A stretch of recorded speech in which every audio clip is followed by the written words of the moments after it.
Um, for those of you that weren't here this morning, it feels really weird to be talking in a microphone after this morning when I was projecting my voice. But I don't want to be standing in front of the slides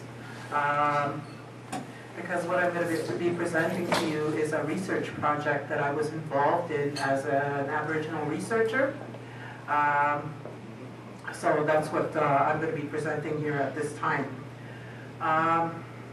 Before I begin my presentation, part of the Indigenous protocol that we usually follow at from the national level, whenever we go into different regions and make presentations, even though I'm not part of the national office at this point due to the funding scenario right now, we're still waiting to hear about our funding. But my role before March 31st I was working with the Canadian Aboriginal AIDS Network as the Aboriginal Women and Leadership Coordinator. But as of March 31st... My stuff's there, I can sit in distance. That's my bag. But as of March 31st, I was laid off due to the funding. And you probably heard that Aboriginal Health has received a lot of funding cuts since that time.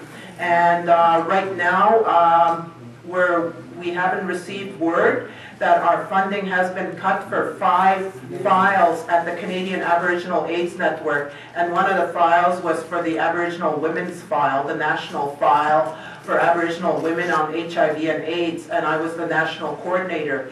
That was my role with CAN. And one of the aspects of the work I've done with that was to be involved in generating new research on women and new approaches to research for Aboriginal women that are living with HIV. So without further ado, I'm going to start the presentation. The presentation, as you can see, is called Visioning Health. It's Positive Aboriginal Women's, or PAW, Perceptions of Health, Culture, and Gender. And one of the things that we always do is to acknowledge the territory that we're in, because we're invited guests when we go into different territories, into the different regions.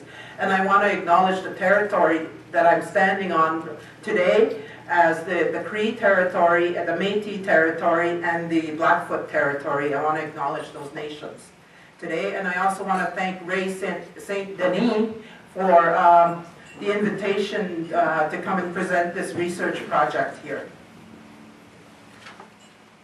Now let's see if we can do this presentation without any glitches.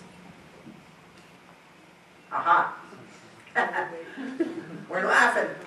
Okay, this is just a slide of the research team that was involved in this research project, the Visioning Health research team. And I'm not going to name everybody here. They're on the slides. I just want to acknowledge them.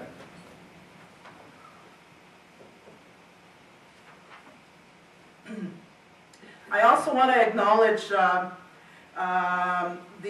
partners and our funders that funded this research project. And I'm not going to name them again. Their logos are at the bottom of this slide. But I want to make a special acknowledgement here of one of my peers, Keisha Larkin. Her name was actually mentioned at a table in our earlier discussion by one of the elders that's in the room here.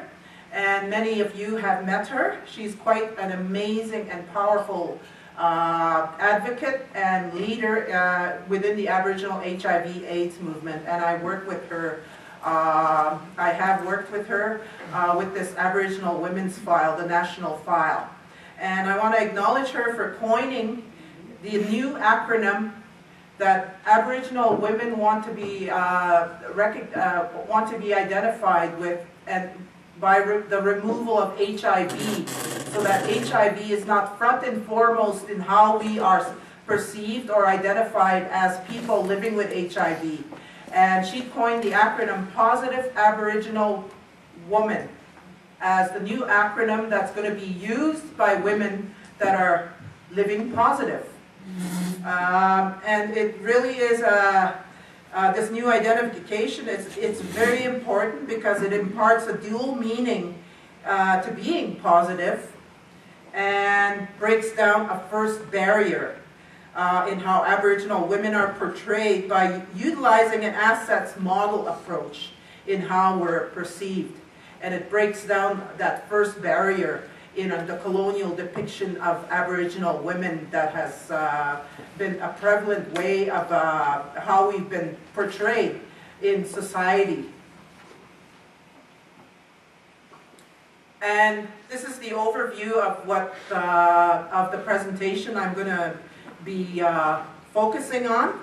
I want to spend the next little while, I'm not going to read what's in the overview because all of you can read, but what I want to say about this overview is I want to spend the next little while telling you a story that has several other stories embedded with it. It's the story of a research project, and it's also my story as an activist, an advocate, and an Aboriginal researcher. It's a story of how meaningful research is possible. It's a story of colonization and decolonization via research. It's also a story about Aboriginal women that many of you will never have heard of or met before. It's a true story, of course. It reflects the lived experience of 13 positive Aboriginal women, women from across the country. And this story is going to be told of positive Aboriginal women in photos and narratives. Stories of strengths as well as challenges. But mostly, it's a story about lived experience, and that's what I talked about earlier this morning.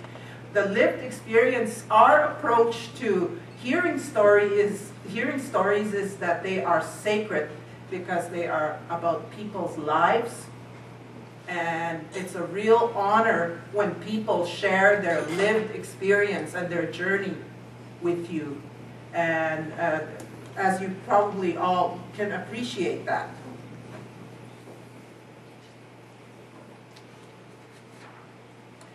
And I'm not going to read much of what's in the slides because sometimes our eyes are faster than our mouths. So I'm going to let you read that yourself. But while you're doing that, we decided to do this presentation using a storytelling format because we come from an oral tradition, and stories are an important part of who we are as Aboriginal people. And there's the importance of stories. Stories have power. As Thomas King, an Aboriginal, very well-known Aboriginal author, this is taken from one of his books about storytelling and our understanding of storytelling from the Aboriginal perspective. Stories are wondrous things, but they can also be dangerous.